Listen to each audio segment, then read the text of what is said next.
Tardes a todos y a todas y como siempre, Esteban, agradecerte esta nueva sesión de políticas para el día después, unas jornadas que iniciamos con motivo de la crisis sanitaria, de la situación de confinamiento que vivíamos absolutamente todos y todas y que muy acertadamente por tu parte me hiciste la propuesta de que hiciéramos estas reuniones, estas jornadas para reflexionar. Sabíamos que la crisis sanitaria pasaría antes o después, ¿no?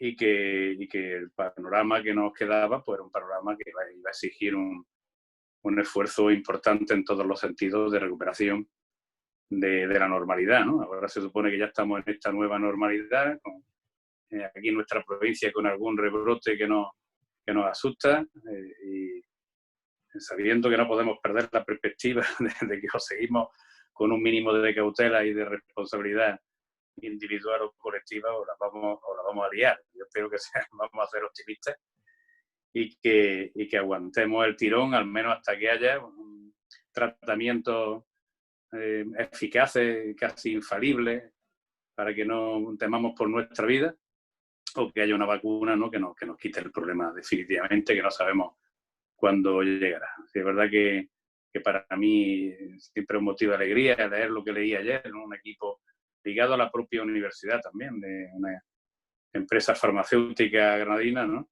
Que está experimentando con una experimentación bastante avanzada, no en la vacuna, pero sí en estos tratamientos que son bastante buenos, bastante eficaces, ¿no?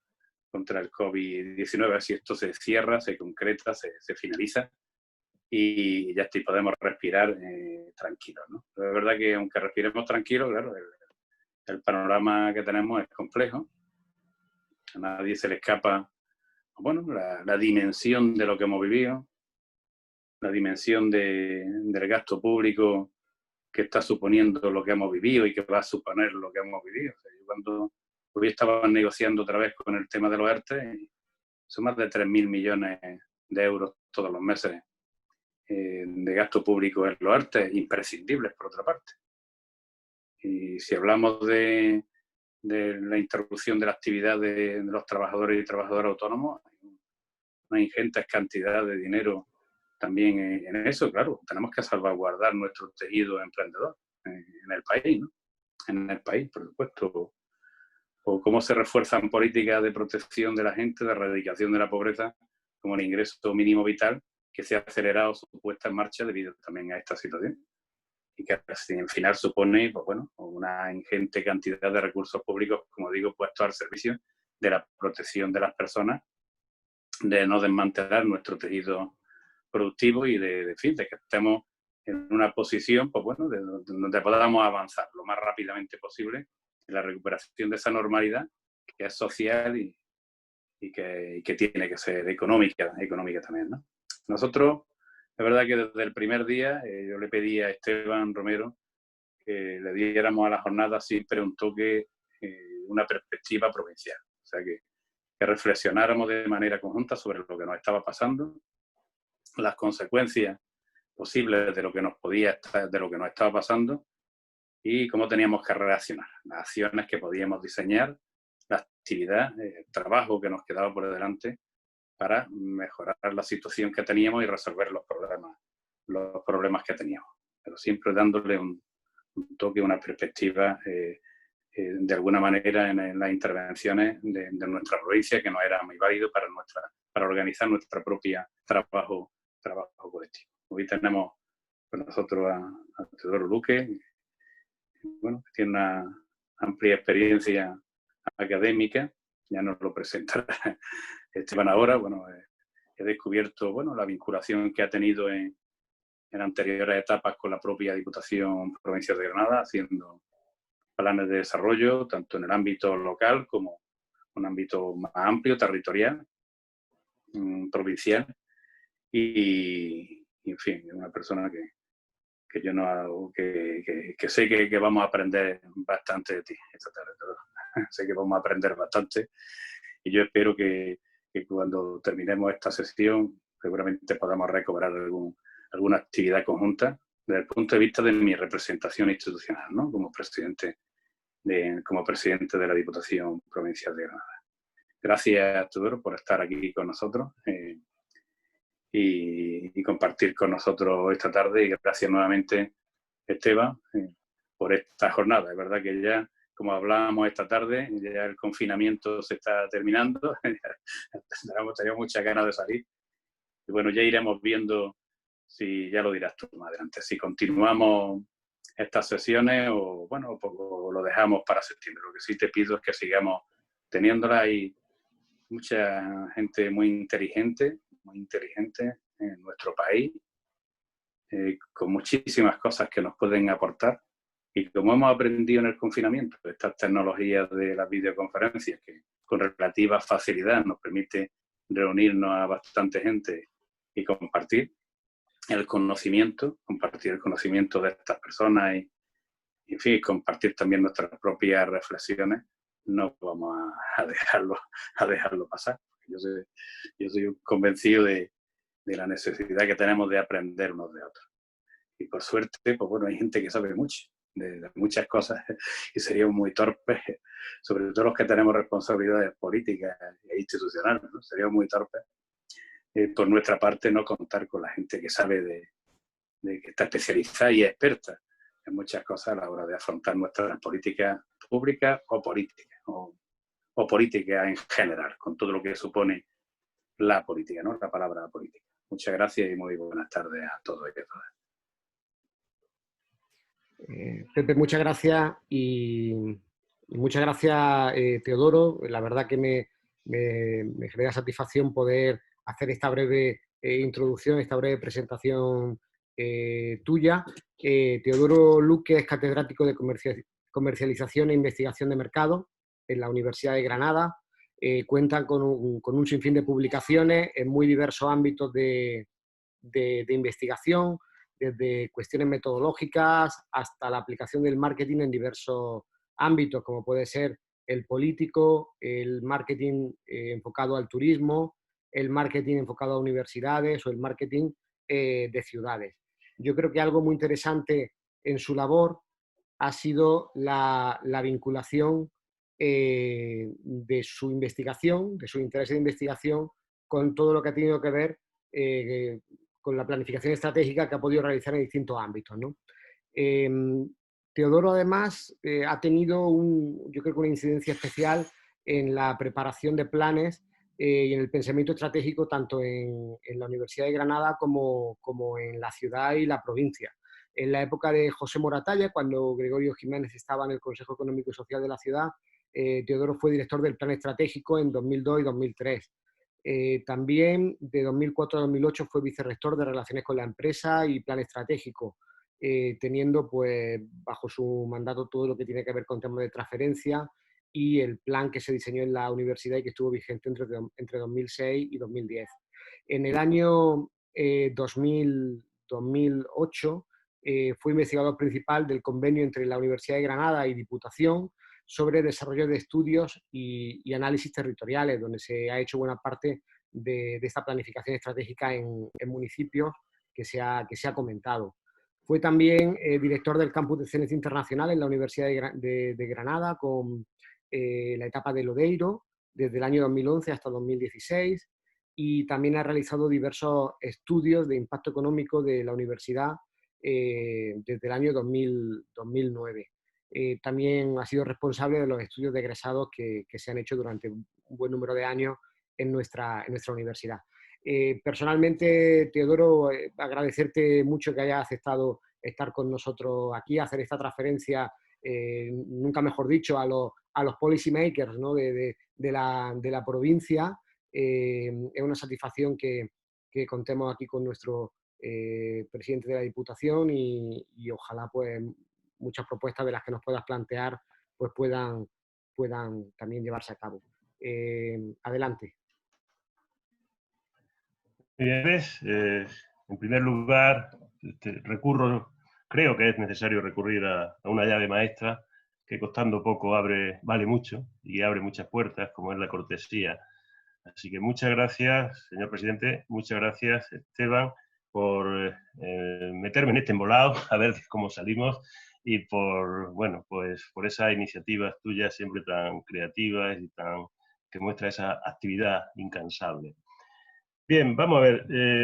Yo estoy encantado de poder hablar de estos temas, aunque la cosa empezó por el estudio del impacto de la universidad, pero ya voy a tratar, conociendo y por la sugerencia de Esteban, pues tocar temas de desarrollo territorial, planificación territorial y especialmente enfocado en la provincia de Granada. A mí me gusta decir que no soy de pueblos, porque soy de pueblos. Vivido en distintos pueblos, desde la costa hasta Caniles, pasando por Gorafe, por Benalúa, por Purullena, por Guadix, en fin, al final, bueno, pues la experiencia vital ha estado repartida en muchos pueblos, de los que guardo muy, muy buen recuerdo y de los que uno, pues al final, está marcado, ¿no? Bien, voy a compartir pantalla.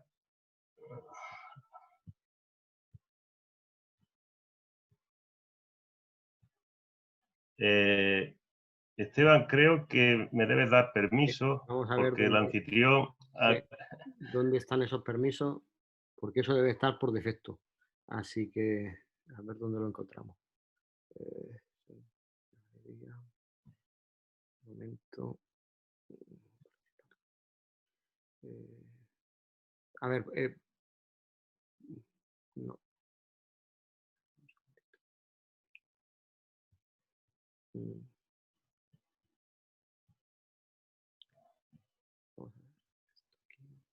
Ahora parece que se ve. No.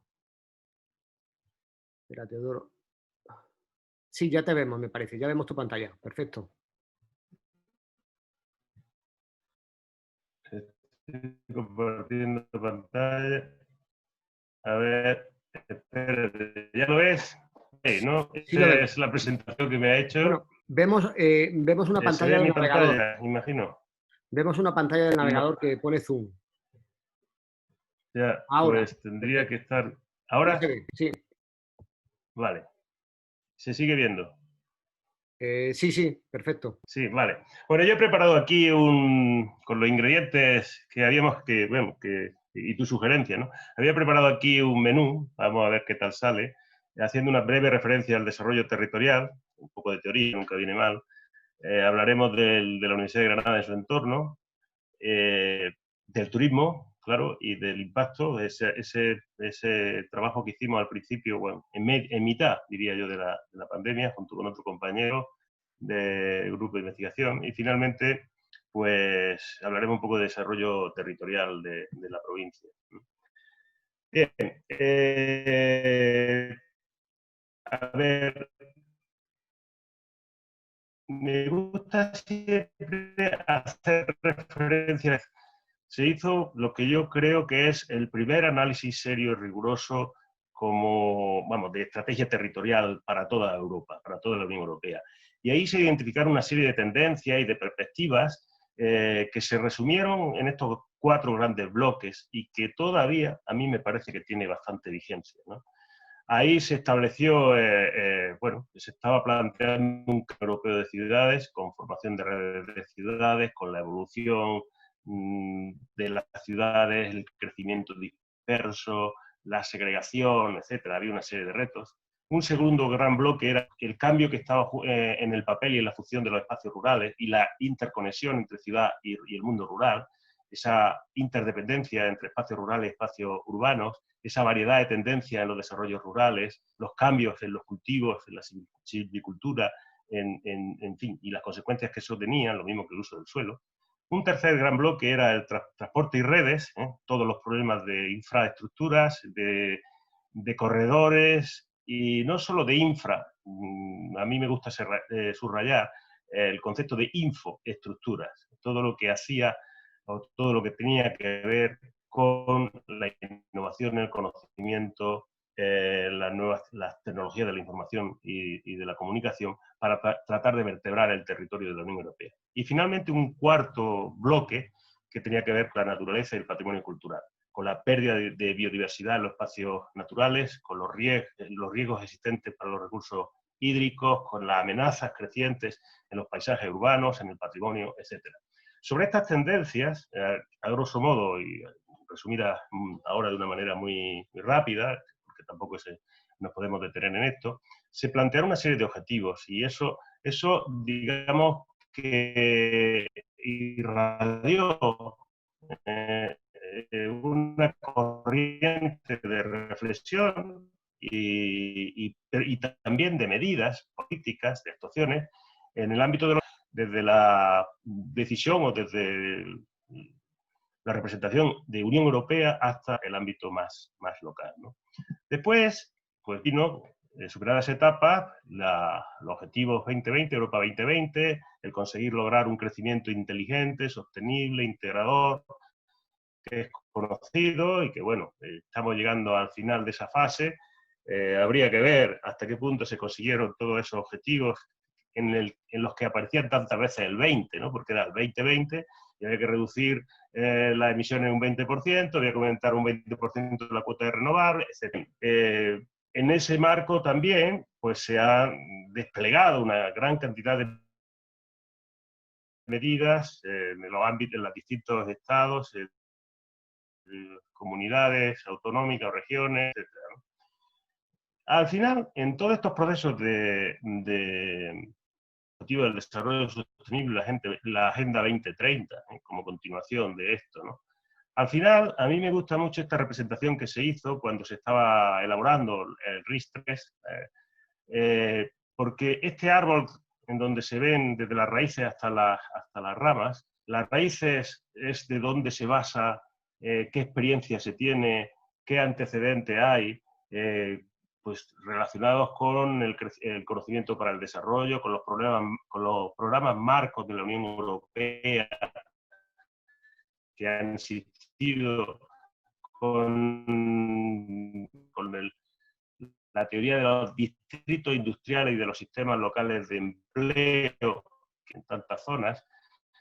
Esas raíces son sobre las que se elaboraron la guía para la especialización inteligente, el tronco, que después, bueno, se convirtió en lo que se conoce como RIS-3 y que se despliega en una serie de ramas, como se ve ahí, de internacionalización, de universidades conectadas, de especialización, de industrias creativas y culturales, de la agenda digital, de infraestructura de investigación, del desarrollo de capacidades, de habilidades, de innovación social, de apoyo a las pequeñas y medianas empresas, de programas de innovación, etcétera. Todas esas medidas en las que se ha desplegado disculpa un momento, es que no sé, no oigo bien, no sé si soy la única. Más reciente, ¿no?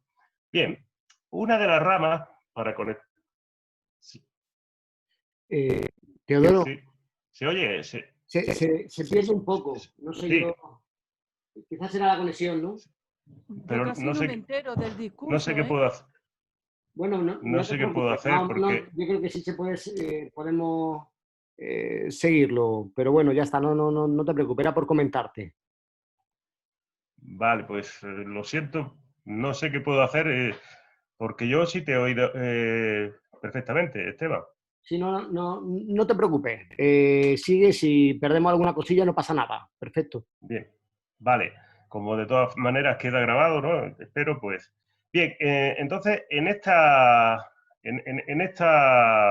figura que se ve ahí del árbol, decía, pues una de las cuestiones que se plantea es el tema de las universidades y de la investigación y de la innovación. Y esto me lleva al primer punto que iba a tocar, que era el tema de la universidad. Luego pasaremos al tema del turismo, ¿no? En el caso de la universidad, recientemente, que por eso ahí el origen de esta reunión de hoy, pues tiene mucho que ver con la presentación del estudio que hicimos de generación de valor de la Universidad de Granada en su entorno, con compañeros, profesores del grupo de investigación, el profesor del barrio, Luis Doña y Nina Faraón. En este estudio vamos a ver qué significa la Universidad de Granada, qué impacto tiene, qué importancia tiene en la ciudad y en el entorno, ¿no? En la provincia y en Andalucía, ¿no?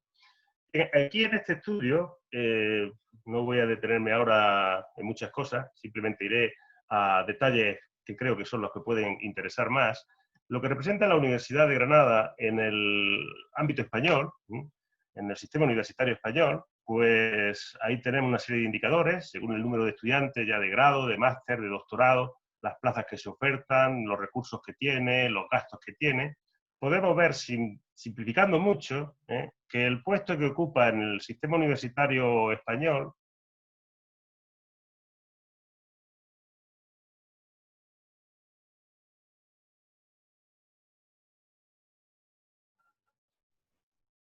Ahora se me ha ido también la imagen. Sí. Teodoro, ¿estás ahí? Esperar un momentito por si se ha caído. Sí, está por aquí, pero algo habrá pasado. ¿Teodoro? A ver, un segundo.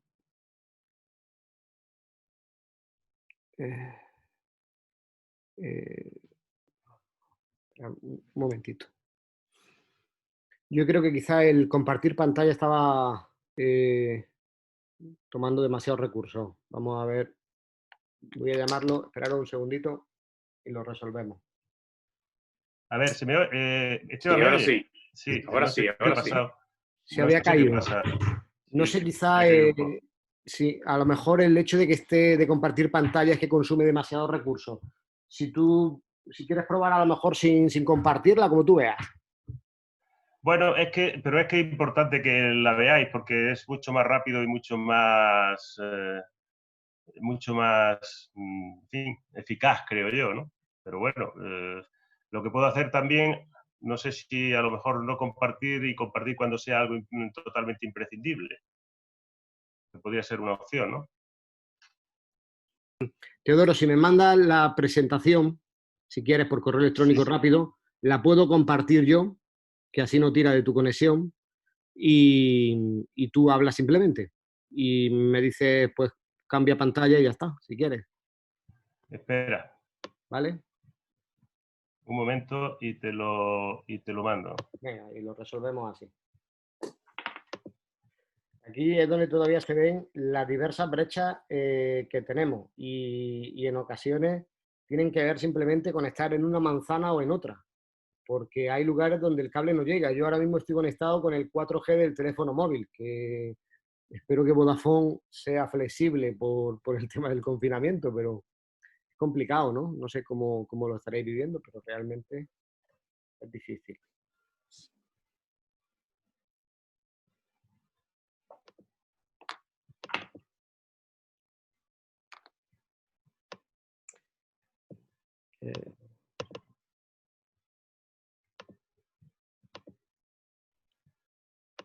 Avísame cuando me la haya enviado y la pongo, ¿vale? Vale, yo.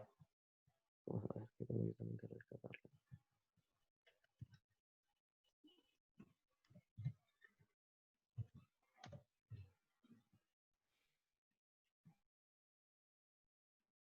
Bueno, ya te lo he enviado.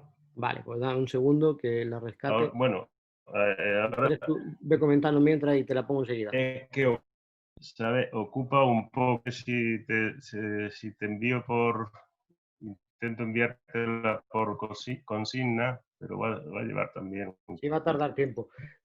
Teodoro, yo si no, te recomendaría que aunque no lo veamos nosotros, luego la puedo pasar yo si hace falta, que nos comentes tú los datos y así lo podemos hacer más fluido, porque si no va a ser complicado. Sí, vale. Voy comentándolo y ahora cuando te llegue ya pues la pones y espero que así se pueda solventar. Bien, decía que la posición que ocupa la Universidad de Granada en el sistema universitario público español de 47 universidades, pues está en el cuarto, quinto, sexto puesto, depende de qué indicador tomemos, pero cuando tomamos el indicador de gasto por estudiante pasamos al puesto 30 y algo. Es decir, es un gasto por estudiante, ¿no?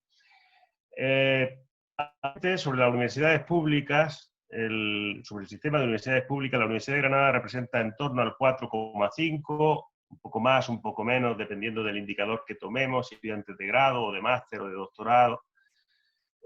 Con lo cual, bueno, esto nos da una referencia de la importancia que tiene la Universidad de Granada en universitario público español.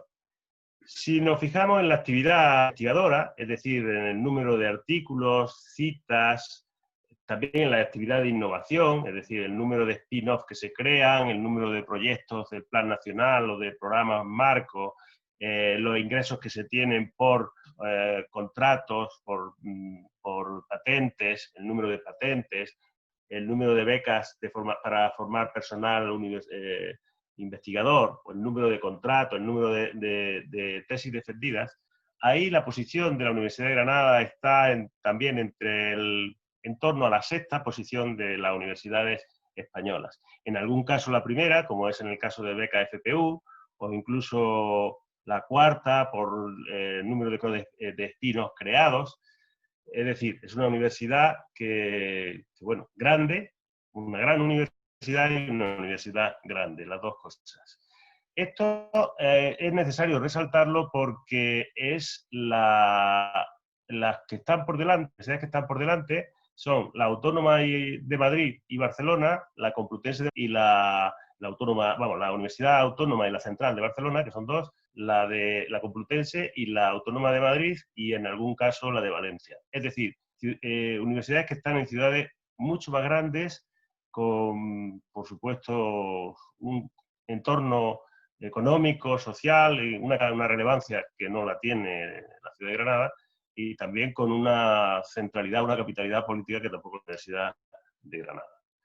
En el contexto internacional, la verdad es que desde el 2000, la Universidad de Granada ha sido la que más posiciones ha ganado en los rankings internacionales.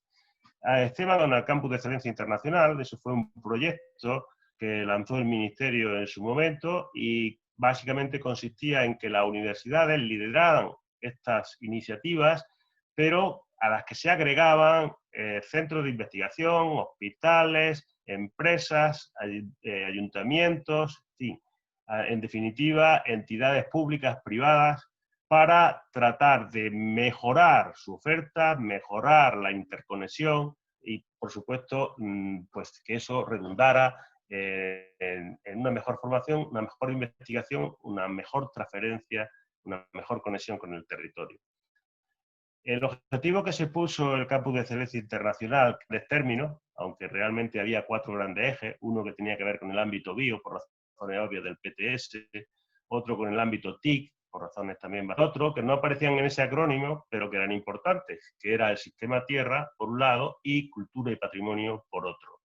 Esos eran ámbitos de actuación, no eran facultades ni grupos de investigación, eran áreas en las que la ciudad, la universidad y el entorno pues tenían una potencialidad, porque desde el punto de vista de la investigación eran relevantes, pero también porque había actividad, empresas, entidades que estaban trabajando y que estaban desarrollando esos temas. El objetivo que se puso en el CEIBioTIC era llegar a estar entre las 300 primeras universidades del mundo en 6 rankings distintos. Los rankings hay que manejarlos o hay que darle la importancia que merecen, no obsesionarse con ellos, pero está claro que y ahí la Universidad de Granada subió más que ninguna en España hasta el 2016 y más o menos pues se mantiene en esos niveles.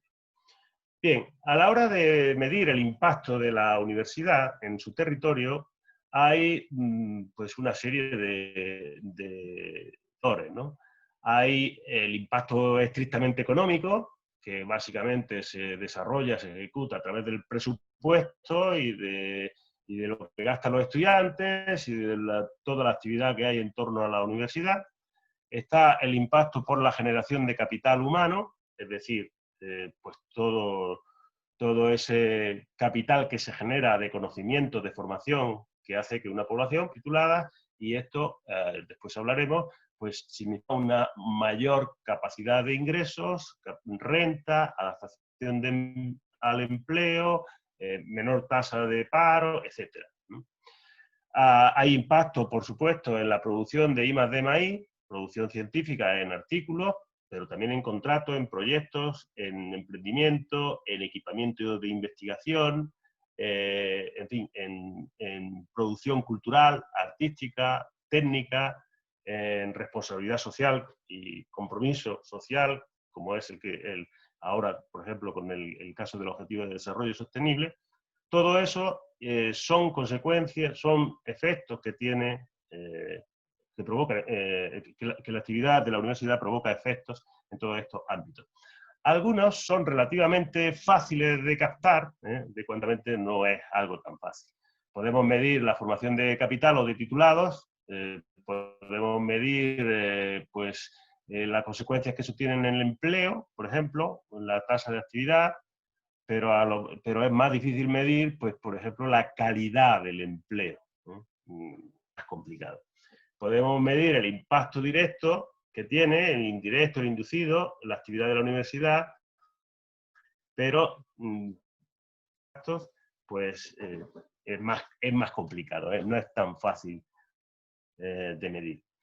Bien, teniendo en cuenta eso, en ese estudio desarrollamos pues, una metodología en la que al final, pues, en los 4 grandes agentes que provocan impacto económico derivado de la actividad de la Universidad de Granada. Uno es el presupuesto de la Universidad de Granada, otro es estudiantes, el gasto de los estudiantes, que viven, que compran, que consumen, que alquilan pisos, etc. Otro es la derivada de la existencia de la Universidad de Granada, y finalmente la actividad congresual, eventos relacionados con la Universidad de Granada. Bien, lamentablemente no sé si se puede ver todavía la transparencia, pero en cualquier caso se hace una comparación de Granada, redondeando son 400 millones, liquidado. Estamos hablando siempre del año 2018, que es al que se refiere el estudio, que empezamos en 2019 y eran los datos más recientes que se tenían. Entonces, para que nos hagamos una idea, el presupuesto de la Universidad de Granada es aproximadamente 1,75 veces el de la Diputación y 1,50 y algo veces el del Ayuntamiento de la ciudad de Granada.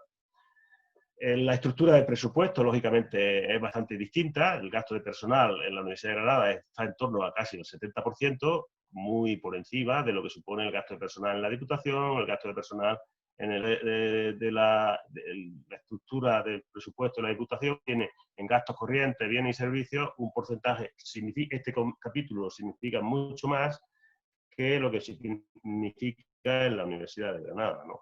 Es distinto. Pero, en cualquier caso, esto nos dice ya un poco la relación que hay. La Universidad de Granada, al final, es la institución que por empleo, por presupuesto, incluso por patrimonio, es de las más importantes, cuando no la más, de la provincia de Granada.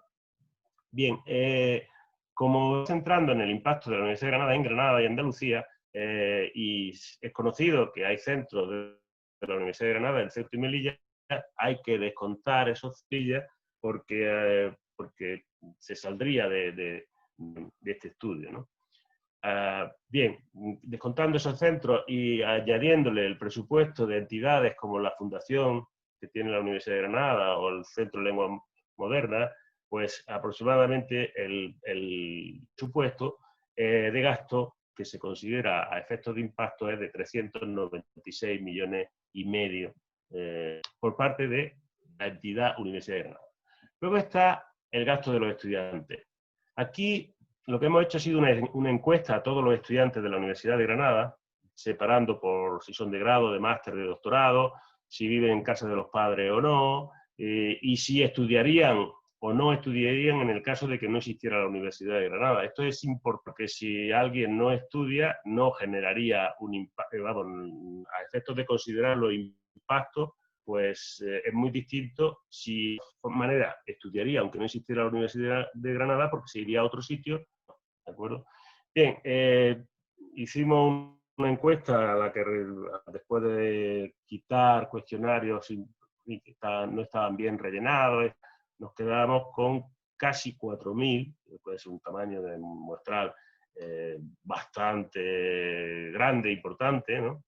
Y de esos 4.000, bueno, la media que nos sale por estudiante es de 6.532 euros año. Varía mucho, claro, de acuerdo con que según el estudiante sea de grado, de máster o doctorado, a mayor nivel de estudio el gasto es un poco más, por supuesto, si vive en casa de los padres, así es Erasmus, partiendo, pues bueno, primero es el que menos gasta en casa de los padres, el que vive en el área metropolitana, el que vive en pueblos de la provincia y va y viene, o ya el que reside en Granada.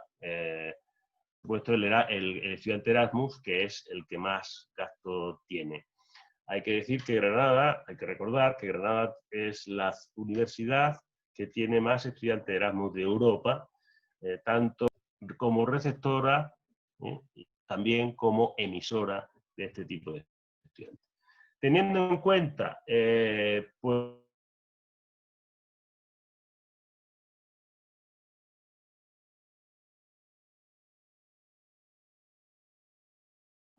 Teodoro, 2018. ahora, que te habíamos perdido un momentito. También se preguntó qué recibían los estudiantes, cuántas personas, cuántas veces, etcétera.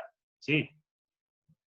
No, nada, que se había perdido un momentito. Sigue, perdona. Sí.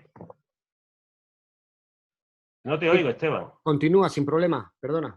Continúa. Sí. Bien, decía, el gasto es estimando, pues con esta encuesta también y teniendo en cuenta el gasto que las estadísticas de turismo nos dicen que alguien que visita Granada tiene, pues estima en 6 millones. Y el gasto de congresos, hemos buscado todos los congresos que se celebraron ese año en la OTRI de la universidad, en la Fundación de la Universidad, en el Corte Inglés, en el Palacio de Congresos, y todos los que se organizaron, que tuvieron como organizador la Universidad de Granada, pues con los datos que nos han proporcionado de números de asistentes, número de personas y procedencia, cuota de congreso, etcétera, hemos estimado un gasto de 10 millones de euros.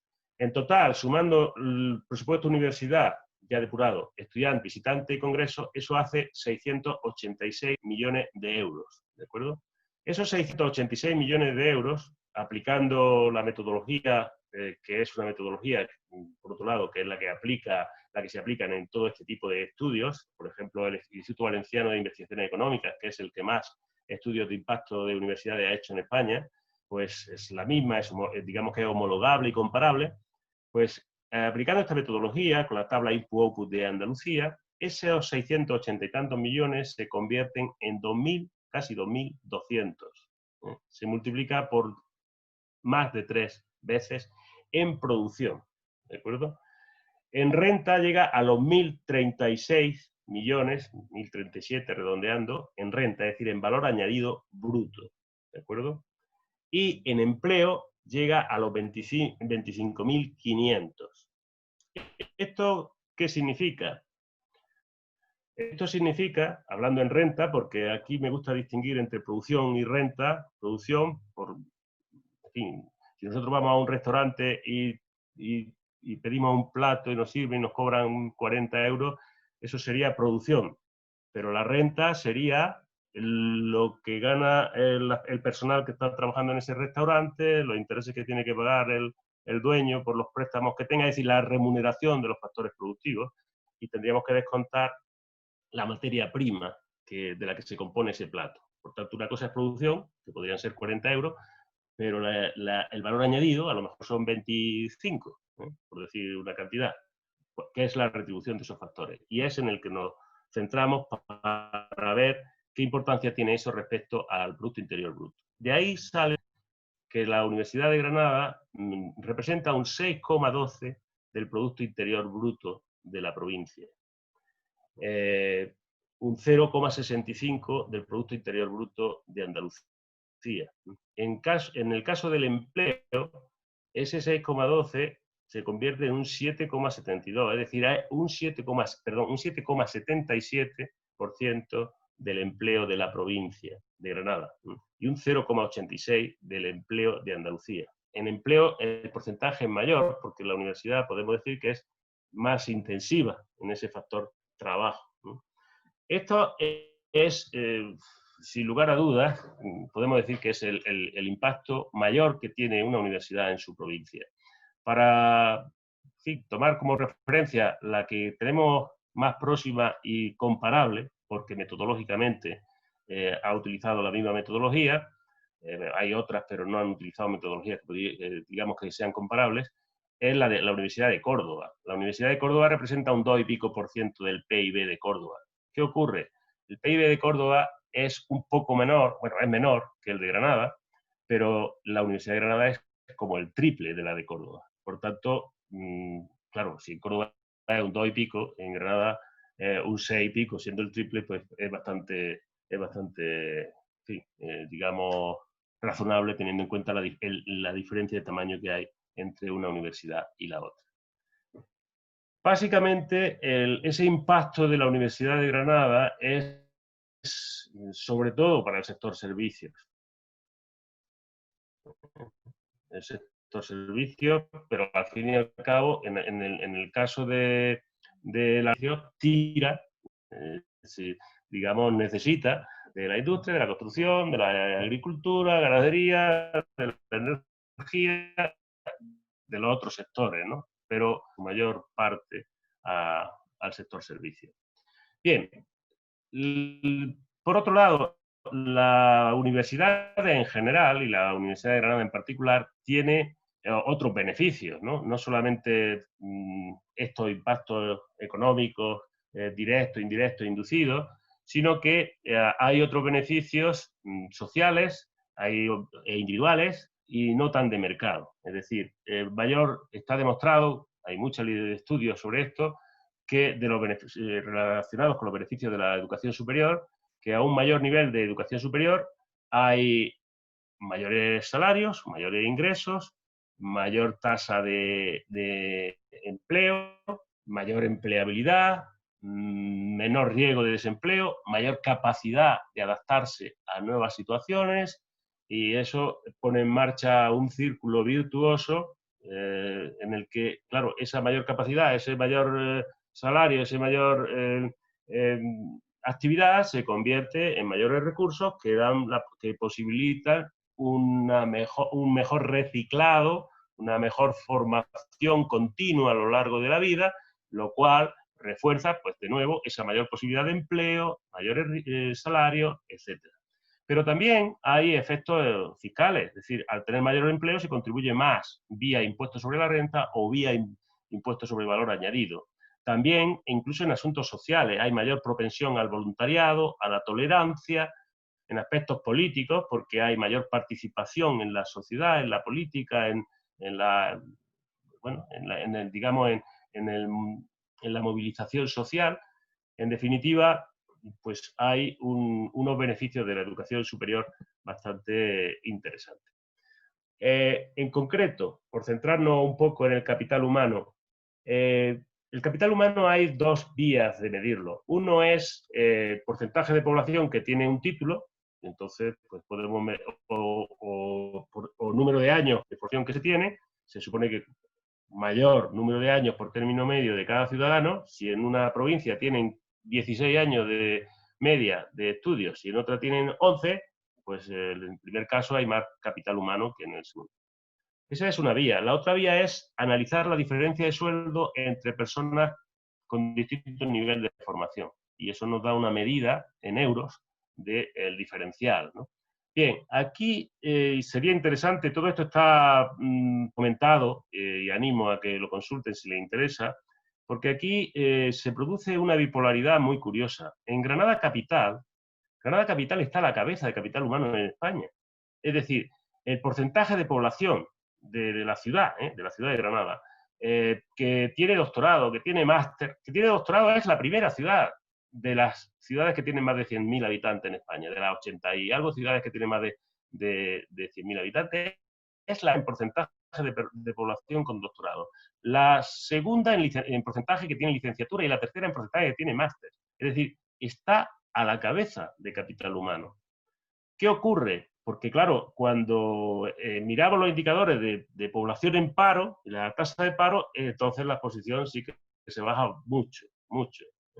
Una de las posibles explicaciones es que si miramos el porcentaje de población de la ciudad de Granada con estudios universitarios en carreras técnicas sobre el total de universitarios o sobre el total de la población, estamos a la cola de esas ciudades de más de 100.000 habitantes. Todo esto son datos del Instituto Valenciano de Investigaciones Económicas, que hacen estudios muy serios, bueno, sobre capital humano y también sobre otros temas, ¿no? Pero ahora en concreto sobre capital humano. Entonces yo creo que en definitiva hay una cartera de titulaciones que a lo mejor no es lo más adecuado desde ese punto de vista de la inserción laboral. Pues esa es una cuestión importante. En la columna sobre que se refiere a los municipios de Granada, ahí se agrupan municipios de 10.000 a 20.000 habitantes. Y se compara con las agrupaciones de municipios de España, de 10.000 a 20.000 habitantes, que suben más de 150.000 esa agrupación, ¿no? Bien, ahí del caso, si dejamos a un lado la capital, Granada municipio, y tomamos esa referencia del municipio de Granada de más de 10 a 20.000 habitantes, la posición no es tan buena. Ahí, por ejemplo, el porcentaje de población que tiene doctorado, máster, licenciatura, baja mucho y digamos que se está en la parte baja de la tabla. Sin embargo, no se produce, cuando se mira en los indicadores de empleo o de paro, pues no se está en comparación tan mal, no se produce ese bajón tan grande como se producía en el municipio de Granada, en la ciudad de Granada. Así que esa es otra cosa curiosa sobre la que merece la pena resaltar, ¿no? Bien, en esas tablas hay, tanto para la capital de Granada como para esos municipios, pues hay hay una cantidad de indicadores enormes que ahora, y además sin tener la tabla delante, pues bastante más árido explicar, ¿no? Pero que hay tasa de paro referida a los que tienen doctorado, grado, licenciatura, años medios de estudio y de los que están parados, de los que no están parados, etcétera, ¿no? Y creo que es interesante tenerlo en cuenta. Bien, otra cuestión es, decía, el capital humano también se mide por esa diferencia de sueldo que tienen las personas que tienen distinto nivel de formación. De entrada, y siempre con datos de la encuesta de estructura salarial del Instituto Nacional de Estadística, podemos ver cuánto ganan las diferentes personas por edad, por sexo, por zona territorial, así extrayendo los titulares. Pues las mujeres ganan menos que los hombres, en Andalucía se gana menos que en España, como media, y bueno, ¿aquí qué hacemos? Pues aquí tomamos una promoción de la Universidad de Granada, que normalmente lanza al mercado unos 8.000 titulados, y calculamos cuál es su sueldo en un horizonte laboral hasta los 65 años, siendo universitario, y cuál sería su sueldo siendo no universitario, quedándose en el nivel de estudios anterior. Bien, pues ese exceso de formación, teniendo en cuenta que los que tienen estudios secundarios pueden entrar al mercado laboral y empezar a trabajar 4 o 5 años antes, porque no tienen que estudiar, y durante esos 4 o 5 años están ganando dinero, mientras que los que están estudiando están gastando dinero. Es decir, la renta es negativa. Bueno, pues teniendo en cuenta todo eso y actualizando esa renta, el valor del capital humano generado por la Universidad de Granada para una promoción sería de 1.170 millones de euros. En ese porcentaje es más importante las mujeres que los hombres, porque salen mucho más egresadas de la Universidad de Granada que egresados. Aproximadamente un tercio de eso se queda en Granada, hasta un 60% en Andalucía, y el resto va al resto de España y del mundo. Aquí otra cosa importante también para reflexionar. Desde hace tiempo, que cuando empezamos a hacer los estudios de egresados y ver dónde estaban, y, en fin, de la Universidad de Granada, pues al principio los egresados de la Universidad de Granada estaban trabajando en Granada o en Andalucía hasta el 70%, 70 y algo por ciento. Después de 10 años haciendo ese tipo de estudios, los que se quedan en Andalucía están por el 60%. Es decir, cada vez menos egresados de la Universidad de Granada se quedan en Granada y en Andalucía. Y cada vez más se van al resto de España y del mundo. En concreto, a Madrid y otros países. Hasta el punto que en los últimos estudios que se hacían, la segunda provincia, la primera era Granada, la segunda provincia que recogía personas que terminaban los estudios en la Universidad de Granada era el extranjero. históricamente había sido Madrid, Málaga, Sevilla, Barcelona, provincias así. Pues desde hace tiempo la segunda es el extranjero. Bien, claro, hay un problema en el empleo en Granada, conocido, y en el caso de la inserción laboral de los egresados de la Universidad de Granada, porque la Universidad de Granada en inserción laboral, medida la inserción laboral como tasa de afiliación a la seguridad social, es decir, tenemos datos de la afiliación a la seguridad social de los que terminaron en todas las universidades, pues la tasa de la más baja es la Universidad de Granada. Vamos, en concreto las andaluzas, la Universidad Andaluza, Extremeña, Castilla-La Mancha, coincide mucho con la radiografía del empleo, ¿no? Pero está claro que son las provincias que tienen una tasa de actividad más baja, una tasa de empleo mayor. Y ese es un déficit importante, ¿no? Bien, para terminar, otra referencia relativa al capital humano. Al tener más sueldo los universitarios, hace que también contribuyan más fiscalmente. Es decir, esa diferencia de sueldo hace que paguen más en la renta, en impuestos sobre la renta, y también paguen más de IVA, puesto que gastan más. Para eso, pues se hace una declaración de la renta estándar a un universitario de España, mujer, hombre, y a un universitario de Andalucía, mujer, hombre. Bueno, en España esa diferencia de pagar más, los universitarios pagan más que los que tienen estudios secundarios, para una situación estándar, más de 4.000 euros pagarían más de impuestos sobre la renta y 1.300 más por IVA. Es decir, 5.500 euros pagaría un universitario de media en España, más que alguien que tiene estudios secundarios. En Andalucía, como la ganancia media es menor, son 4.300. Por supuesto, hay una diferencia importante entre mujeres y hombres, tanto en la media española como en la media andaluza. En cualquier caso, si tomamos pues todos los universitarios que han salido de la Universidad de Granada, en 40 promociones que están activos, que aproximadamente es una media de 6.000 y pico cada año, y calculamos este exceso de contribución fiscal, eso da cada año 830 millones de euros, solo por lo que contribuyen más fiscalmente a la Hacienda vía impuestos sobre la renta y vía impuestos sobre valor añadido, que si se hubiesen quedado en estudios secundarios. Es decir, esa es una cifra que equivale a 2,68 veces lo que lo que importa o supone las transferencias de la comunidad autónoma andaluza a la Universidad de Granada. Bien, por supuesto, la Universidad de Granada además tiene implicaciones en muchos otros ámbitos, hemos dicho, pero ahora no vamos a detallar, en producción artística, cultural, en participación en proyectos estratégicos de nuestro entorno, ahí está el acelerador de partículas, por poner un ejemplo, en los procesos de internacionalización y la generación de capital relacional internacional que supone tener ese ámbito. Por supuesto, en actividades, objetivos, en actividades e iniciativas que tienen que ver con los objetivos del desarrollo sostenible, en la generación de atractivo, de imagen, de reputación para la ciudad, para la provincia,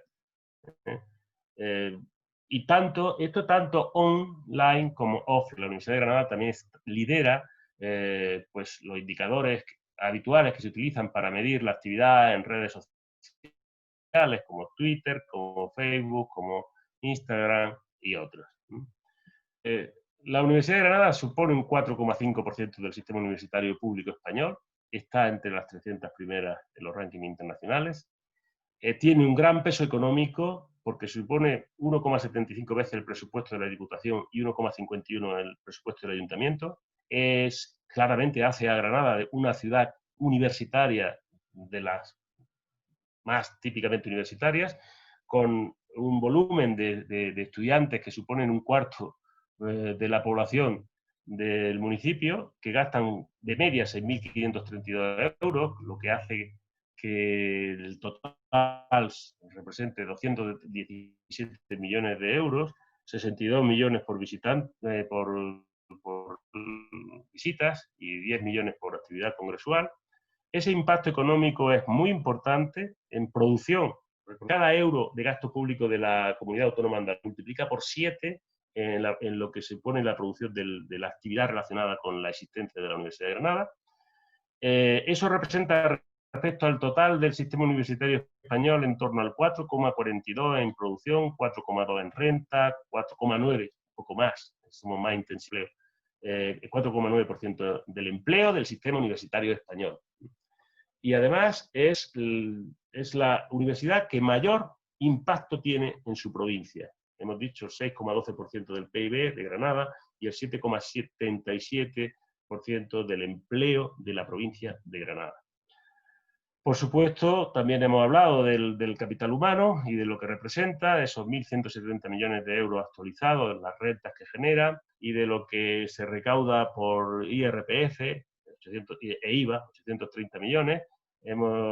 Para tener una idea, todo lo que paga de exceso con esos cálculos de IRPF, los egresados de la Universidad de Granada, frente a si se hubiesen quedado con estudios secundarios, es 1,36 veces lo que se recauda por IRPF en Granada. Más de lo que se recauda en un año en Granada. Lo que ocurre es que, claro, esos estudiantes, un tercio están en Granada, el resto está fuera. Hasta un 60% en Andalucía, pues en otra parte del mundo.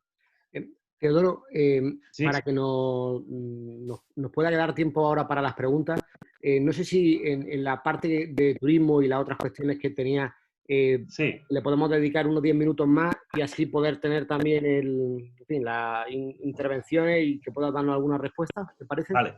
Si quieres, para el bloque 2, puedo probar a compartir pantalla, que tengo aquí la presentación.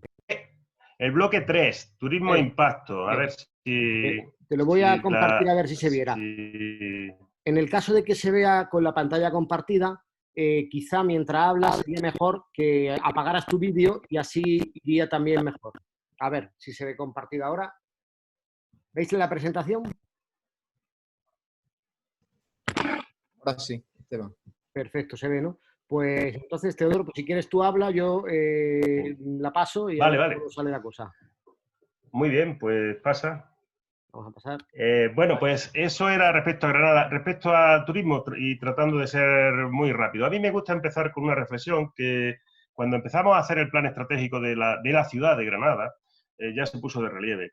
Y es, esta estadística que está aquí es de 2016, más o menos hace casi 20 años cuando hacíamos lo del plan estratégico, las conclusiones son muy parecidas, ¿eh? Granada, por número de viajeros españoles, está la sexta ciudad de España. Por número de viajeros extranjeros, la octava.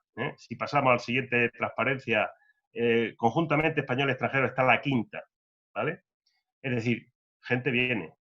Pero ¿qué ocurre en la parte derecha si miramos la estancia media? Pasa, según esos datos, al puesto 68. Ahí hay municipios típicamente turísticos, de Canarias, sobre todo los primeros, y de las islas, típicamente turísticos. ¿Qué ocurre con esto? Que es uno de los grandes problemas del turismo en Granada, que la gente viene, pero lo mismo que viene, pues no genera un nivel de estancia como en otros sitios. Tenemos un nivel de estancia baja, a pesar de que esto se ha mejorado, se ha corregido en los últimos años, también hay que decirlo. Pero ¿qué ocurre? Que cuando estamos siempre obsesionados con el tema de hace falta que vengan más, hace falta más infraestructuras, en realidad, eso siempre es importante y está bien, hay que dejarlo claro. Pero en realidad el problema, tal como yo lo veo aquí, es más de producto, de concepto turístico. No somos capaces o no hemos sido capaces de convencer a la gente para que se quede más tiempo. Yo siempre pongo el ejemplo pues no sé, del Corte Inglés, del Hipercor aquí en Granada. Si el gerente del Hipercor se quejara de que hace falta más infraestructura porque la gente no viene, y le sacaran este tipo de estadísticas y le mostraran, oye, tú por número de entrada estás en quinta, la gente llega y está en quinta posición de España. Pero resulta que entre la entrada, cuando entra, y la salida, el tiempo ese que pasa en tu establecimiento, en tus instalaciones, entonces pasa al puesto 68. El problema no es que la gente llegue. El problema es hacerle o conseguir ser atractiva la oferta para que se quede algo más, ¿no? Bien, Dicho esto, que es una reflexión que yo creo que viene de antiguo y que a veces, pues, no sé si se tiene muy presente, cuando empezó la pandemia, un compañero del grupo de investigación, Alberto Castañeda, me planteó hacer un pequeño estudio sobre el impacto de la COVID en el sector turístico. Había unas estimaciones de la Junta de Andalucía, había estimaciones de Excelsur, ahí tenemos Excelsur a finales de marzo, calculaban un 32,5 de recuperación. Qué tiempo aquellos, ¿no? Un 32,5 digamos, de pérdida de la actividad turística o de reducción de la actividad turística en el año. Claro, 15, 16 días después era un 57% y ya el 19 de abril era un 80%, ¿no? Quizás ya el 80 pueda ser demasiado. Bueno, veremos a ver todavía cómo evoluciona esto. Teniendo en cuenta estas estimaciones que hacía Excelsur, y teniendo todo el montaje que habíamos desarrollado para el estudio de impacto económico, pues utilizando estos datos hicimos una estimación sobre el impacto de esta crisis en la actividad turística en la provincia de Granada. Y pasamos a la siguiente transparencia. Entonces, ahí, el impacto de nuevo sobre la producción, la renta, el empleo. En el escenario de año perdido, que era el último, en el que según Excelsur podría reducirse la actividad a un 81%, pues ahí para Granada eso significaba que caía la renta, el PIB en definitiva, un 20% y que el empleo caía un 22%. Es decir, si iba a pasar de una tasa de paro del 26,8%, bueno, del 20%, si el escenario era recuperación inmediata, las primeras estimaciones, que claramente eran demasiado optimistas, se pasaría a una tasa de paro del 26,8%, y ya en las estimaciones más pesimistas, quizá un poco excesivamente pesimistas, se pasaría a una tasa de paro del 37,5%.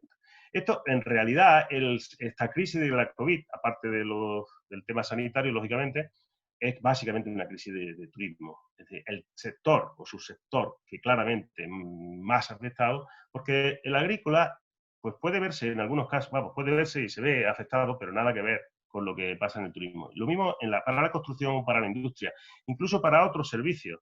La educación no se ha visto tan afectada. La sanidad, por supuesto que no, incluso ha tenido más producción o más actividad, ¿no? Incluso el comercio electrónico se ha desarrollado, etcétera, ¿no?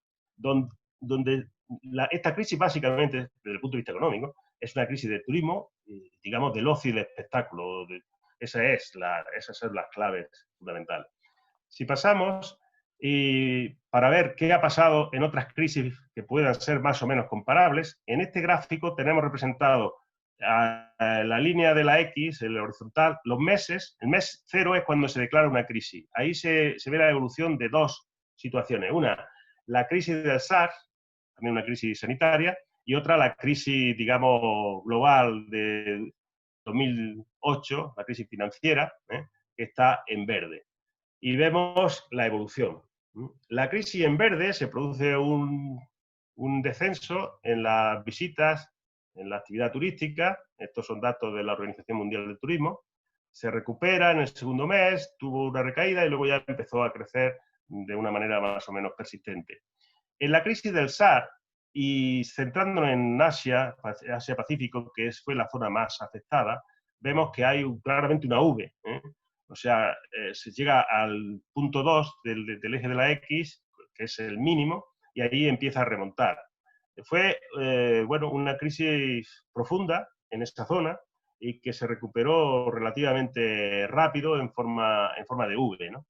Está por ver aquí, desde luego, la COVID la V no va a ser, de entrada no va a ser tan pronunciada, en el valle va a ser más aplanado, está claro, y eso si no se complica con rebotes o como está desgraciadamente pasando en muchos sitios, ¿no? Entonces, bueno, esto nos puede servir un poco de referencia de qué ha pasado en situaciones similares. Bien, pues para terminar las últimas reflexiones, yo aquí quería destacar y retomo lo que comentábamos al principio sobre algunos estudios que hicimos. Aquí puedes pasar más rápido, Esteban, porque esto puede pasarlo más rápido. Sí, pasa.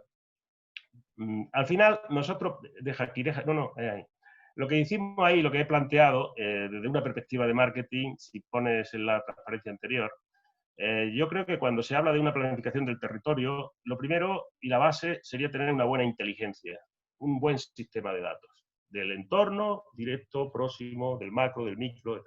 A partir de ahí, elaborar estrategias orientadas a la generación de valor, que tienen que ver con innovación social, que tienen que ver con propuestas de valor, con una marca, en el caso de ciudad o de comarca o de territorio. Eso comunicado adecuadamente y con una ejecución que tenga en cuenta pues, la prestación de servicios, canal interno, externo, y hacer un seguimiento. Esa es la idea así básica, el ADN de la actuación en marketing y en planificación territorial, ¿no? Pues lo que hicimos esta experiencia, y que creo que es de la que se puede sacar alguna enseñanza, ya pasamos más rápido, en esa experiencia, en esa primera parte de inteligencia, lo que hicimos fue una base de datos de más de 500 variables de todos los sectores, es decir, de cuestiones demográficas, de cuestiones de agricultura, de explotación, ahí tenemos de transporte, número de camiones, de autobuses, equipamientos por campos de fútbol, piscinas, instalaciones deportivas, salas de cine, todo lo que tiene que ver con la agricultura, de secano, de regadío, de propiedad de la tierra, etcétera, número de explotaciones, por supuesto de industria, de servicios. Aquí tenemos, por ejemplo, la representación de los municipios, de los cultivos dominantes en cada municipio. Así, más de 500 variables. Aquí nos detenemos un poco. Hicimos esta aplicación que, bueno, desde el punto de vista estético, esto lo hicimos con unos compañeros también del grupo de investigación, estaba Salvador del Barrio, estaba José Alberto Castañeda, estaba Paco Muñoz, entre otros. Y lo que hicimos fue, pues en línea, poner las 500 indicadores y ahora seleccionábamos un pueblo, el que fuera, y lo comparábamos con la media de la provincia, con la media de su comarca, con la media del pacto territorial por el empleo, que entonces se llamaba, y también con la población, con los municipios del mismo tamaño de población. Claro, al tener una representación como aquí, que es una representación de pocos indicadores, rápidamente vemos dónde destaca por arriba o por abajo, en donde hay un excesivo comparado con los demás, con la media de la provincia, con la media de su comarca, con la media de los municipios de su tamaño, en donde destaca pues, en cuestiones agrícolas o ganaderas, o de paro, o de licencias fiscales, o de comercio, o de lo que fuera, ¿no? Entonces, a la hora de hacer un diagnóstico del pueblo, esto sería automático, porque tú dices, oye, pues es que tengo una distribución de la tierra, o es que tengo una presencia de tal cultivo, o sobre enfoque en tal o cual característica, ¿no? Y un déficit porque no tengo este tipo de equipamiento, no tengo este tipo de acceso, etcétera, etcétera. Así que esto a mí me parece fundamental a la hora de la planificación, ¿no? También hicimos, esa era una vía, y la otra vía era analizar opiniones. Aquí, en cada comarca, nos paramos aquí un poco, en cada municipio o comarca, lo que se hacía era un catálogo de cuestiones, de ítems que se entendían importantes, ¿no? Aquí tenemos los que nos dieron mayores déficits. Es decir, cada persona que asistía tenía que responder a la pregunta, empleo, si había empleo estable, qué importancia tenía eso para su municipio, su comarca, en una escala de 1 a 10, y cómo estaba eso respecto a cómo estaba ese municipio, esa comarca en ese ítem, en esa cuestión. Claro, el empleo, la media 9,45 sobre 10, empleo estable, y 3. Es decir, hay una diferencia de 6,4 puntos. Estos eran los mayores déficits, ¿eh? Claro, esto variaba por comarca o por municipio, no era siempre igual, pero juntándolos todos, los grandes déficits que se identificaron, de manera resumida, los 10 primeros, ¿no? Tienen que ver, lógicamente, con cuestiones de empleo y tienen que ver, lógicamente, con cuestiones porque eran municipios de la provincia, con cuestiones agrícolas, ganaderas, industrias relacionadas con la agricultura, etcétera, ¿no? Otros aspectos que estaban más o menos satisfechos, es decir, que no suponían tantos déficits, por poner algún ejemplo, la siguiente transparencia, claro, ¿esto qué significaba? Que se le daba más o menos la misma importancia, tenía una importancia parecida a la ecuación o al nivel de calidad de ese ítem. Por ejemplo, la red Guadalinfo, que se preguntaba entonces, La existencia o la dotación de centros de educación primaria para mayores, los cursos de formación de Internet, instalaciones deportivas, todo esto en general, digamos que, pues razonablemente, teniendo en cuenta los ítems que se habían seleccionado, esto no eran las grandes prioridades. Las prioridades y los déficits eran lo anterior, ¿de acuerdo? Bien, pues todo eso estaba representado con esquemas como estos, ¿no? En donde por bloques, este era el de infraestructura, equipamiento y tecnología, podíamos ver puntos fuertes y puntos débiles. En el sector agrícola, en el sector industrial, en fin, ahí esto podemos pasarlo porque de todas maneras, agrícola, ahí está. Con todo eso nos sirvió, y aquí vienen las propuestas que se hicieron en su momento, una propuesta más de tipo estratégico, entendíamos, y bueno, eso llevaba a todo una justificación y un desarrollo, una ficha. Una era un observatorio territorial para la Estrategia Europa 2020, es decir, en definitiva, establecer un sistema de información clave. Otra era lo que tenía que ver con el impulso a la internacionalización, la estrategia de innovación, infraestructura y empleo. Ahí sí, le poníamos I2 porque era impulso, internacionalización, innovación y infraestructura y empleo era I de innovación y de infraestructura y la E de empleo, I2. Estrategia de formación a lo largo de toda la vida y estrategia de empleo, inmigración e integración. Y por poner cuestiones puntuales, muy concretas, de acciones, pues aquí he recogido 5. Una podría ser una tarjeta turística comarcal provincial, estableciendo incluso rutas especializadas, por ejemplo, una ruta. Claro, implica todo un desarrollo, no es hacer una tarjeta, es implicar a los distintos agentes, desde alojamiento, restauración, bodegas, ayuntamientos, etcétera, un compromiso de calidad en el servicio, en fin, aparte de una comunicación y buscar la manera de que eso, pues, lógicamente, redunde en una mayor actividad turística, un mayor ingreso y en un empleo de calidad generado en torno y sobre todo en zonas rurales, ¿no? Claro. Había otra propuesta que también era, ¿no?, que era el desarrollo de vías ecológicas y de itinerarios con navegadores GPS. Aquí, por ejemplo, se establecía la recuperación de los cauces de ríos, como vías, por un lado, incluso desde un punto de vista ecológico, para proteger el propio cauce y que no se fuesen comiendo poco a poco con los movimientos que se hacen en la agricultura, que cada vez los cauces están más sucios, más congestionados y con más riesgo de inundaciones cuando hay tormentas, etcétera. Entonces, establecer rutas que sirvieran para los pueblos, que la gente tenga una vía, un parque periurbano en el caso, o una vía verde para cicloturismo, para hacer rutas en distintos ríos, desde el Genil, pero el Farde o el Guadiana Menor, etcétera, sobre todo en el ámbito más, en los pueblos, ¿no?, en las zonas rurales. Por supuesto, un plan para la producción y comercialización de productos agropecuarios con denominación de calidad protegida y buscar esas formas y esas fórmulas de protección de la calidad y de implicación, con cultivos concretos o producciones concretas, del pan o del producto agrícola, etcétera, ¿no?, con las distintas formas que hay de proteger o de comercializar con reconocimiento una calidad, ¿no? También un plan provincial de producción ecológica en el sector agropecuario y pesquero.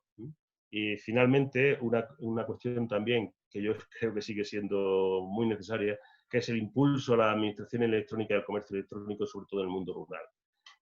Cada vez más la dependencia que hay, cada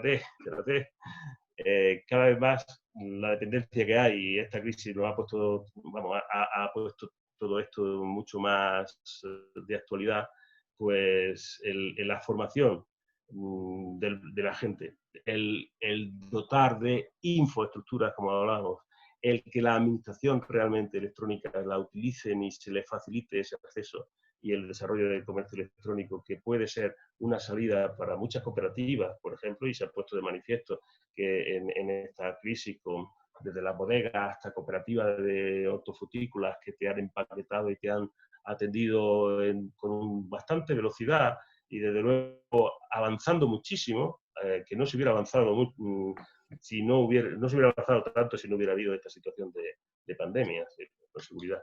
En fin, estas son algunas ideas y espero que esto les pueda interesar y podamos abrir un paso. Pero desde luego es muy importante tener datos para saber a dónde nos dirigimos, como ponía esa viñeta de Mafalda, ¿no?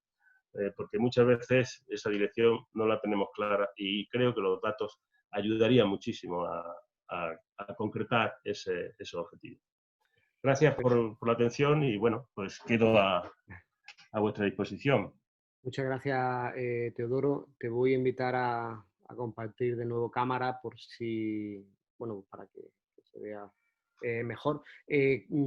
Todos los participantes, los que queráis intervenir, lo que sí os pido es que podamos hacer preguntas o comentarios de forma breve para que en aproximadamente 10 minutos como máximo podamos devolverle la palabra a Teodoro para que comente también en otros 5 o 10 minutos finales y así podamos cerrar sin irnos demasiado de tiempo. Yo por mi parte comentarte que mientras que se van levantando manos, ¿no? Os invito a que directamente activéis el micro y preguntéis, pero resulta curioso, resulta paradójico que hace más de 10 años lanzarais estas recomendaciones con una llamada a ese desarrollo de la administración electrónica y del comercio electrónico y que a día de hoy podamos seguir reivindicando esas acciones. Resulta significativo porque la revolución digital que hemos vivido no es para nada nueva. En algunos casos nos ha pillado sin haber hecho los deberes hechos, ¿no? Yo creo que eso es un tema que puede ser interesante. Recogemos palabras o comentarios que pueda haber. ¿Alguien quiere intervenir? Por lo pronto te traslado una pregunta que ha dejado María Victoria, que se refería a si hay información sobre el impacto que pueda tener la universidad en provincias como Málaga o Sevilla, ¿no? Las universidades respectivas de esos territorios. Y luego también Martín Blanco nos traslada esta otra pregunta. ¿No deberíamos de conseguir que la nueva normalidad de la universidad implicara el máximo de presencia de estudiantes para mantener en lo posible el impacto económico derivado de la presencia estudiantil sobre la economía de Granada? Pues sí, yo creo que esa es la cuestión clave, ¿no? Y el modelo al que se va a intentar eso. Pero bueno, ya Teodoro nos comentará. No sé si alguien más quiere... Concha, lo que sí te pido brevedad porque vamos un poco regular de tiempo. Adelante. Concha. Si te refieres a mí, yo no he pedido hoy la palabra. Aunque ¿No? te parezca Pues mentira. alguien ha levantado la mano con el simbolito que hay de levantar la mano. Francisco Blanco. Sí. Adelante. Buenas tardes, compañeros. Lo primero que agradecer a Teodoro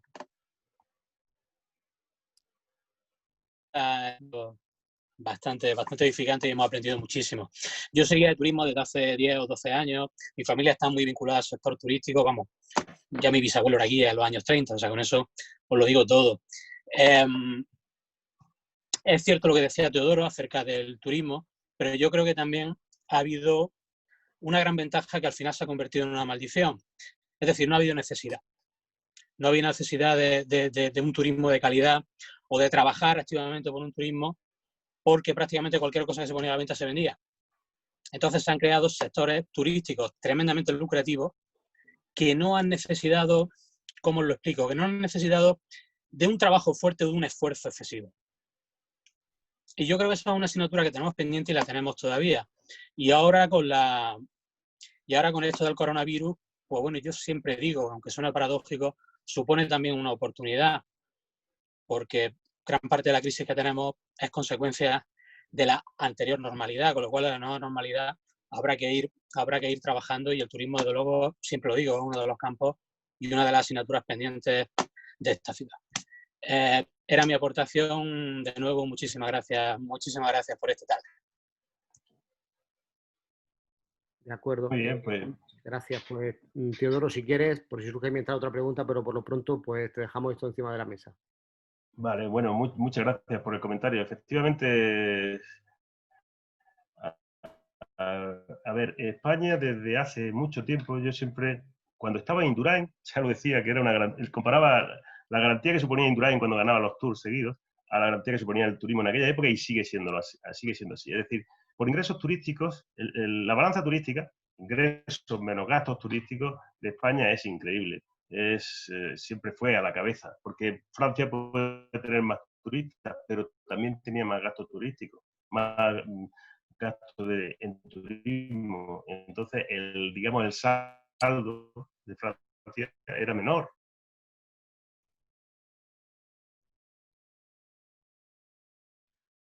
Teodoro, no en España, en todo el mundo.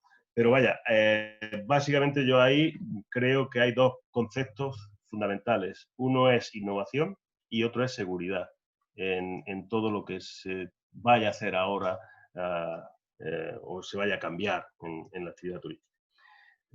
Respecto a las preguntas que se hacían antes, hay estudios de impacto de las universidades. De Málaga, recientemente, no lo sé, creo que lo están haciendo. El de Sevilla sí lo he visto, pero tiene una metodología que no es muy comparable. En cualquier caso, el impacto de la Universidad de Málaga o de Sevilla es menor que el de Granada, porque, por ejemplo, Málaga pues tiene un PIB, la provincia de Málaga tiene un PIB mucho mayor que el de Granada, y la actividad universitaria es bastante menor. Así que no puede salir... la importancia de la Universidad de Málaga en el PIB de Málaga es bastante menor que la de la Universidad de Granada. Y otro tanto pasa con la de Sevilla. La Universidad de Sevilla no es más, tiene una actividad un poco más que la de Granada, pero no compensa la diferencia que hay en el PIB de la provincia de Sevilla con respecto al de Granada, al PIB de la provincia de Granada. Es mucho mayor el PIB de la provincia de Sevilla. Así que sí que lo hay, pero la importancia sobre el PIB de la provincia es mayor en la Universidad de Granada. Respecto a otra pregunta que había, sobre la presencialidad. Efectivamente, si se reduce la presencialidad, se va a notar. Claro que se va a notar desde un punto de vista económico.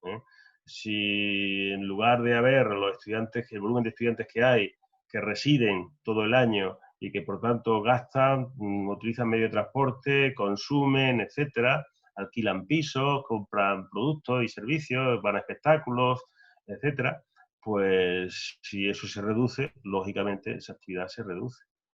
Y eso se nota, eso se nota. Nosotros yo creo que en general, al margen de lo que ahora por el momento sea lo recomendable y de lo...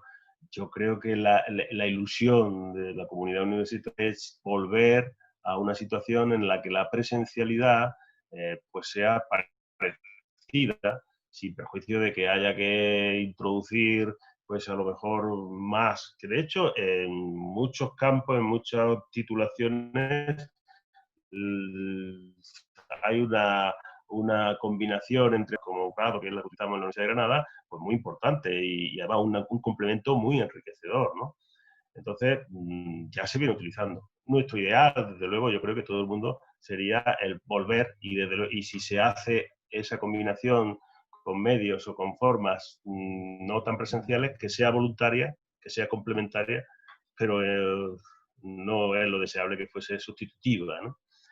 Pero en definitiva sí que se notaría si vamos a una mayor virtualidad y por tanto no hay necesidad de que el estudiante esté en la ciudad de Granada para estudiar en la Universidad de Granada.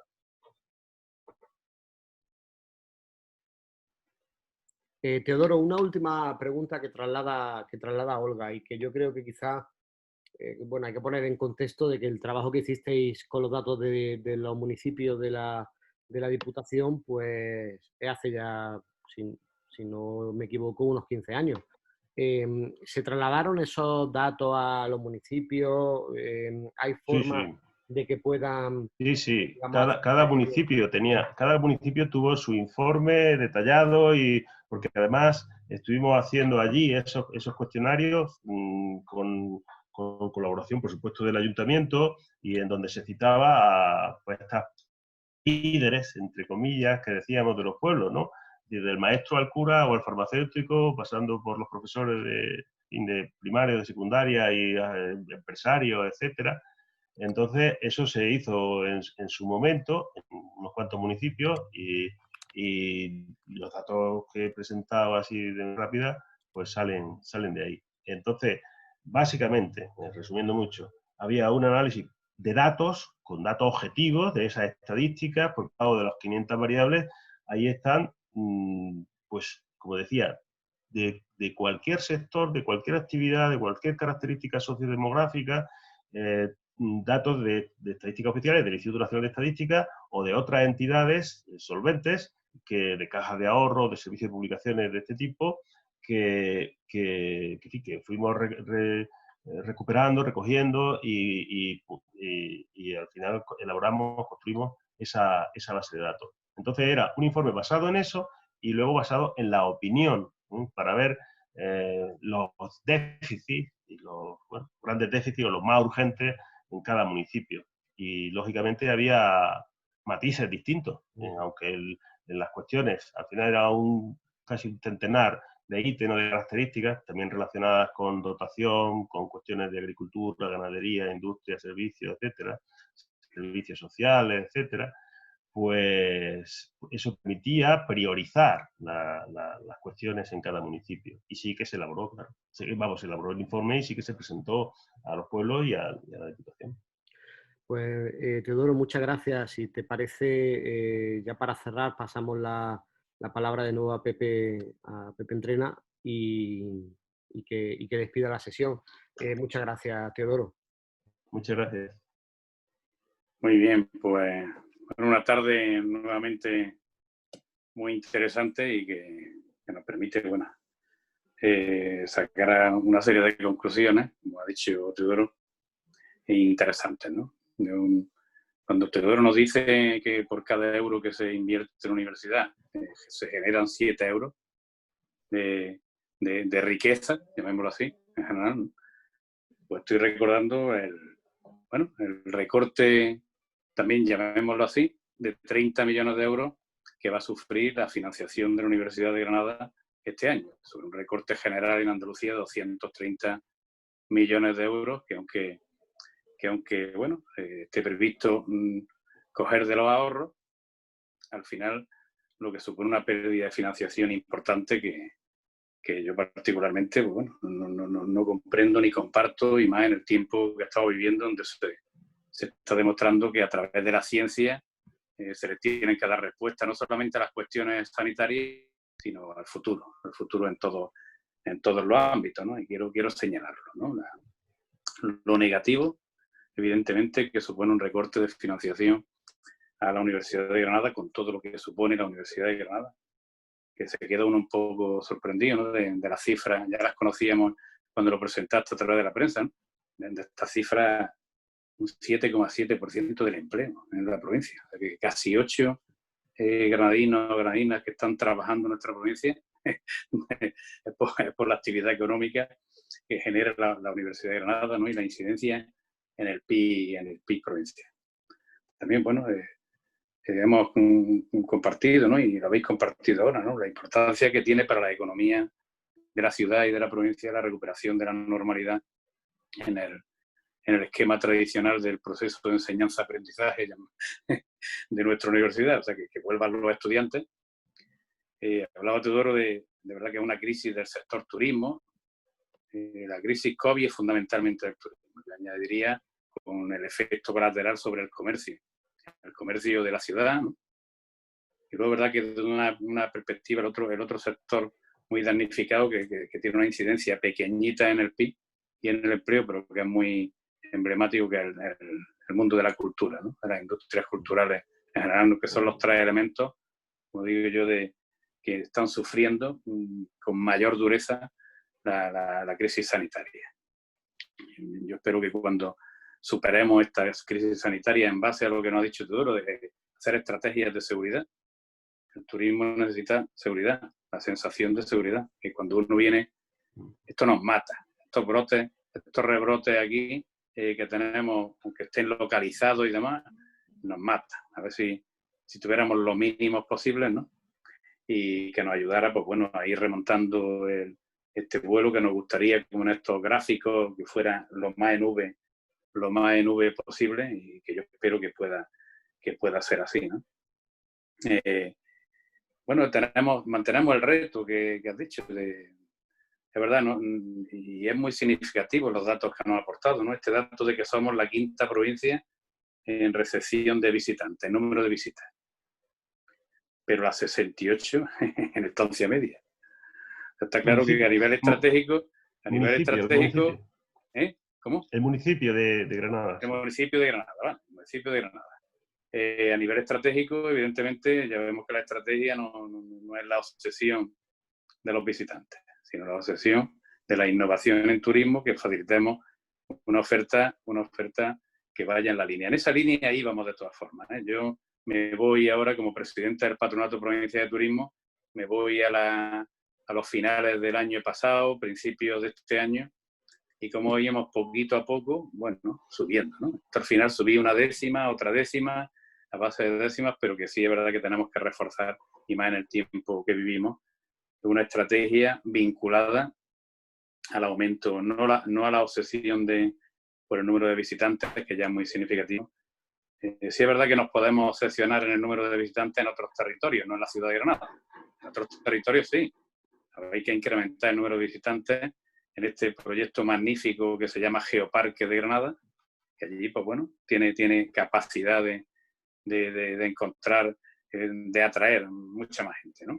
Ahora mismo. Pero siempre con estrategias, efectivamente, como la que planteaba hace años este bono ligado al turismo enológico, que por cierto hoy he escuchado a Pepe Olea, que es el presidente de la denominación de origen de los vinos de Granada, bueno, en este amigo también, buen amigo.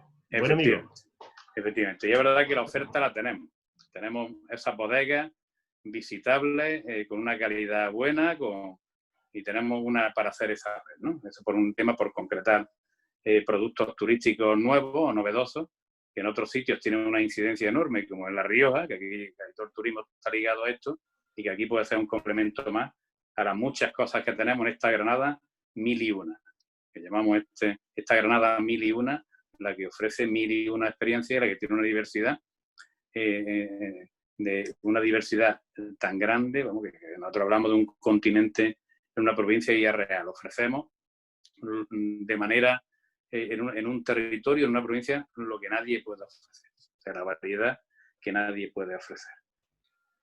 Y ya está. Y es verdad que viendo la estrategia sobre el desarrollo rural o el desarrollo que planteaba ahí hace años, pues uno que es de vigente actualidad. Seguimos peleando por el turismo, como estamos hablando. Bueno, nosotros intentamos desarrollar, nos dimos cuenta de la importancia que tenía en el mundo más rural la industria agroalimentaria. Estamos ahí con nuestra marca Sabor Granada, como sabéis, intentando fomentar la industria agroalimentaria, que es la industria del mundo rural, ¿no? Tenemos ya 200 y pico empresas, ¿no? Algunas, bueno, cuando conseguimos que Puleva se meta en Sabor Granada, es porque tiene caché la marca. O sea que una empresa como Puleva, con el prestigio que tiene, que ligue su prestigio y su marca a la marca Sabor Granada, es porque lo estamos haciendo bien. Si no lo estuviéramos haciendo bien, no se adheriría este tipo de compañías que vuelan solas cuando la idea de la marca Sabor Granada fundamentalmente es ayudar a volar a los pequeños y medianos, los que no tienen capacidad de promoción de sus compañías, de sus pequeñas empresas, muchas veces familiares, bueno, en los distintos mercados, ¿no? Y bueno, y cómo nos ha permitido también este tiempo de pandemia en cuanto al comercio electrónico, que lo hablabais hace años, que estaba ahí también, que no se terminaba de desarrollar bien, pero bueno, que hemos aprovechado la época de pandemia para firmar un convenio con Correos Márquez, después de una campaña publicitaria en televisión de Correos sobre esta plataforma, y hemos firmado un convenio con ellos y hemos actualizado nuestra metodología de venta online, puesta al servicio de las empresas, del sector agroalimentario en un principio, ¿no? Con todo el nivel de desarrollo que tiene.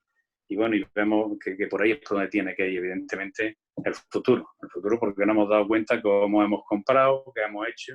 Bueno, y las estrategias que hemos seguido con determinadas cuestiones en crisis, ahora durante la pandemia, y con esto voy terminando y pongo de ejemplo el cordero segureño, que se inicia la pandemia y se genera una crisis enorme comercial, entre otros productos, en el cordero segureño, y bueno, y cómo se ha desarrollado venta online, venta a domicilio, que al final han terminado faltando corderos.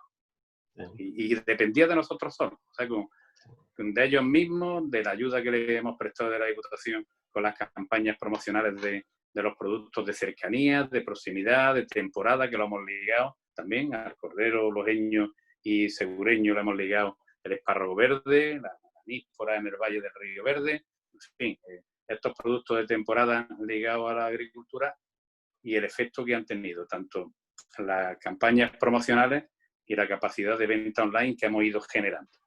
Que eso tiene un recorrido, por supuesto, muchísimo recorrido por delante. Y esto, pues bueno, con estas cosas lo mismo y con las maneras de comunicarnos y de compartir conocimiento, como esta experiencia de políticas para el día después, y como esta tarde que hemos estado, pues bueno, cómodamente de nuestras casas, hablando y conversando. Bueno, esto no sé si era más o menos humano, pero a nosotros nos gusta vernos. Y luego compartir pues, tiene un inconveniente. Ahora nos iríamos a tomar una cerveza. Efectivamente, ese es el inconveniente que nos encanta, ese es el inconveniente que tiene. Pero es verdad que la ventaja es que es la agilidad que tiene esto y, bueno, yo lo veo desde luego súper práctico. Esto es una de las cosas, y lo hemos hablado en otras reuniones, de las cosas positivas que nos vamos a llevar de esta crisis. Los viajes que nos vamos a ahorrar muchas veces, para reuniones. Pues bueno, tienes que hacer un montón de kilómetros para tener una reunión que luego, bueno, lo puedes hacer así de manera perfecta, la agilidad para convocarnos uno a otro y resolver problemas pues, del tirón, ¿no? Desde por la mañana, por la tarde convocarnos, que es lo que nos está sirviendo eso. Pues ya está, que muchas gracias de verdad, Teodoro. OTEA, ¿no era el observatorio OTEA? Sí. Teodoro, el OTEA, ¿no? Es que llevaba todo el rato pensando, sí. pensando porque yo entré en la legislatura